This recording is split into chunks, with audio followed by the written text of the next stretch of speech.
ख़वातीन व हज़रात, आज की नशिस्त में हम डिस्कस करेंगे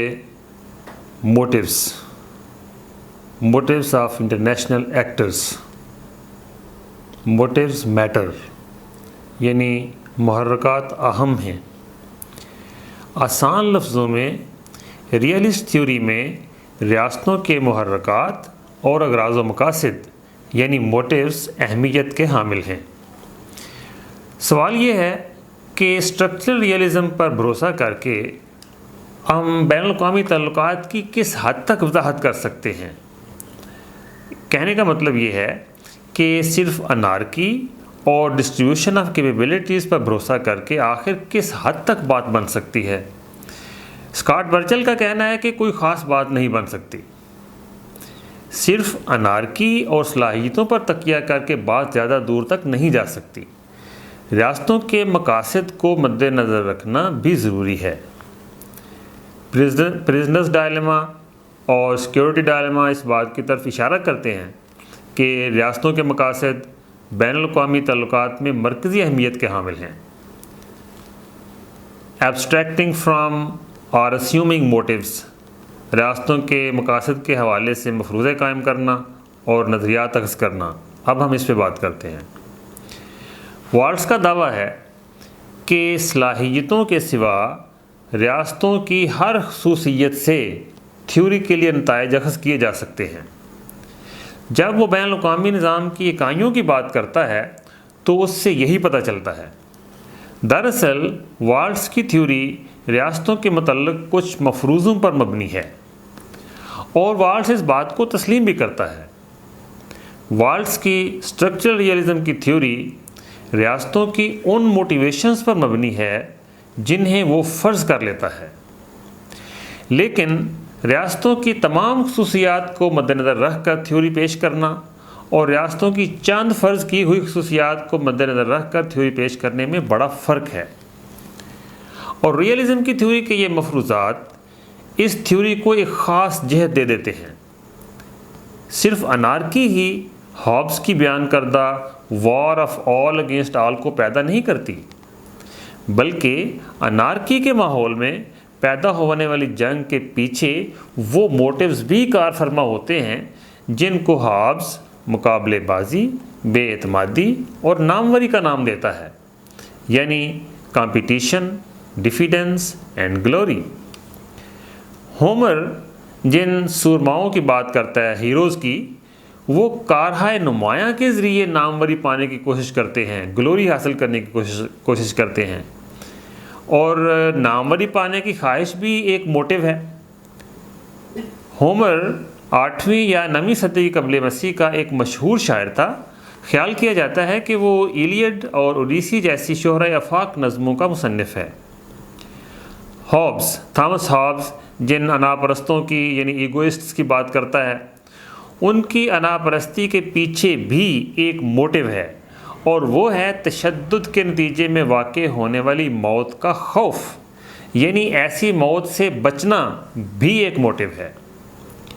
नत्शे जिन अफराद का जिक्र करता है, उनका एक मोटिव है ताकत का हुसूल और उनका दूसरा मोटिव है माकूल ज़ाती मफादात, होमो इकनॉमिकस। लेकिन अनार्की के एक ही जैसे माहौल में इन सूरमाओं, अनापरस्तों और अफराद का रवैया एक दूसरे से बहुत मुख्तलिफ भी हो सकता है। जैसा कि बटरफील्ड का कहना है कि अगर सब लोग मसीही दरवेश होते तो बमुश्किल ही दुनिया में कोई जंग होती।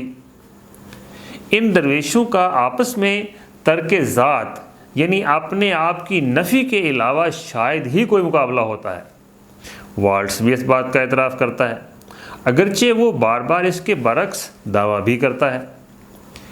उसका कहना है कि रियासतें जिस दबाव के ताबे होती हैं, इंटरनेशनल स्ट्रक्चर को मद्देनज़र रख कर हम उस दबाव को समझ भी सकते हैं और बयान भी कर सकते हैं।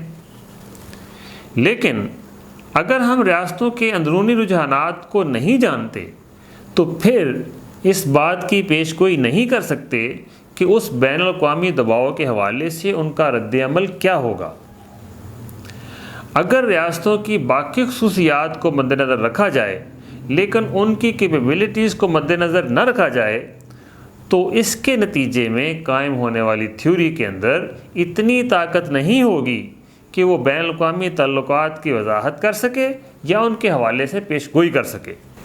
यही वजह है कि वाल्ट्स भी दूसरे रियलिस्ट की तरह रियासतों के मफादात और इरादों के बारे में इल्म या मफरूज़ों पर बहुत ज़्यादा इन्हिसार करता है। अगर रियासतों के मोटिव्स के बारे में कायम करदा मफरूज़े आसान, वाज़े और मरबूत हों और अगर वो सिस्टम में मौजूद तमाम इकाइयों पर लागू होते हों तो सामने आने वाली थ्योरी अपनी नोयत में फिर भी बहुत ज़्यादा स्ट्रक्चरल होगी, क्योंकि जब इंटरनेशनल स्ट्रक्चर की बात होती है तो उस वक्त भी सारी इकाइयों की बात होती है। अगर रियासतों के मोटिव्स को मद्देनज़र रख कर थ्योरी पेश करनी हो तो उसका सबसे आसान हल ये है कि कोई एक मोटिव फ़र्ज़ कर लिया जाए। रियासतें एक इकाई की हैसियत से अमल करती हैं और उनका एक लाजमी मोटिव होता है बका की ख्वाहिश, दी विश टू सर्वाइव। लेकिन अगर रियासतें सिर्फ़ और सिर्फ अपनी बका चाहती हों तो फिर तो कोई जंग नहीं होगी। लिहाजा रियासतों के हरीसाना मुहर्रकात को भी शामिल किया जाए तो थ्योरी और भी हकीकत पसंदाना हो जाती है। लेकिन अगर इस बात को तस्लीम कर लिया जाए कि कुछ रियासतें मुस्तकिल तौर पर ऐसे अहदाफ के हुसूल में लगी रहती हैं जिनकी वो बका से कहीं ज़्यादा कदर करती हैं, तो ये इस बात का एतराफ़ होगा कि ऐसी रियासतें अगर तवाज़ुन ताकत की तरफ न जाएं तो ये माकूल बात होगी। और अमली तौर पर वाल्ट्स ने बहुत से दूसरे मोटिव्स भी शामिल किए हैं जिससे उसकी थ्योरी की हम आहंगी को शदीद धचका लगा है। वाल्ट्स इस बात का दावा करता है कि रियासतों का कम अज़ कम मोटिव अपनी बका होता है और ज़्यादा से ज़्यादा मोटिव आलमगीर गलबा होता है। ताहम बका आलमगीर गलबे की कोई छोटी सी मिकदार नहीं है और न ही आलमगीर गलबा बका से कोई इजाफी चीज़ है। और इसका ये मतलब भी नहीं है कि बका और आलमगीर गलबे के दरमियान जो मोटिव्स पाए जाते हैं वो बहुत ज़्यादा बका या बहुत थोड़े गलबे के मोटिव्स हैं, बल्कि वो मोटिव्स इनकी बजाय कुछ और हैं। दरअसल रियासतों के बहुत से दूसरे मोटिव्स भी होते हैं। सबसे पहले तो रियासतों को इस बात की फ़िक्र होती है कि वो निज़ाम के अंदर अपनी पोजीशन को बरकरार रखें,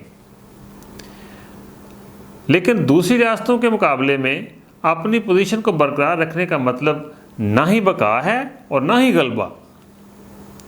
सिर्फ हेजमॉन्स के लिए निज़ाम के अंदर अपनी पोजीशन को बरकरार रखने का मतलब ये होता है कि सारी दुनिया पर गालिब हों और इसके लिए वो अपनी बका को भी ख़तरे में डाल सकती हैं।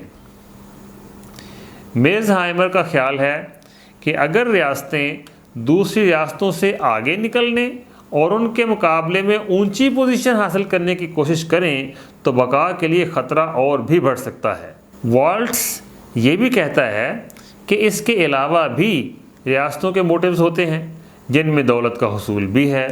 रियासतें दूसरों से फ़ायदा भी उठाना चाहती हैं और वो फलना फूलना भी चाहती हैं।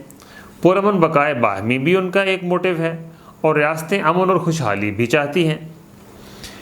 अलावा अज़ीं रियासतें अपने इक़्तिदार आला, ख़ुद मुख्तारी और आज़ादी का तहफ़्फ़ुज़ भी चाहती हैं। फ़ख्र भी उनका एक मोटिव होता है और दूसरी रियासतों के दबाव में आने के एहसास से बचना भी रियासतों का एक मोटिव है। ऐसी रियासतें जो बका की ख्वाहिशमंद हैं, ऐसी रियासतें जो दूसरी रियासतों के मुकाबले में अपनी पोजीशन को बरकरार रखना चाहती हैं, ऐसी रियासतें जो अपनी फ़लाह व बहबूद को बेहतर बनाना चाहती हैं, ऐसी रियासतें जो अपनी हतक या तहकीर का जवाब देना चाहती हैं, या ऐसी रियासतें जो आलमगीर गलबा हासिल करना चाहती हैं, इन सब का मुतवक्के तर्ज़ अमल एक दूसरे से बहुत मुख्तलिफ होगा।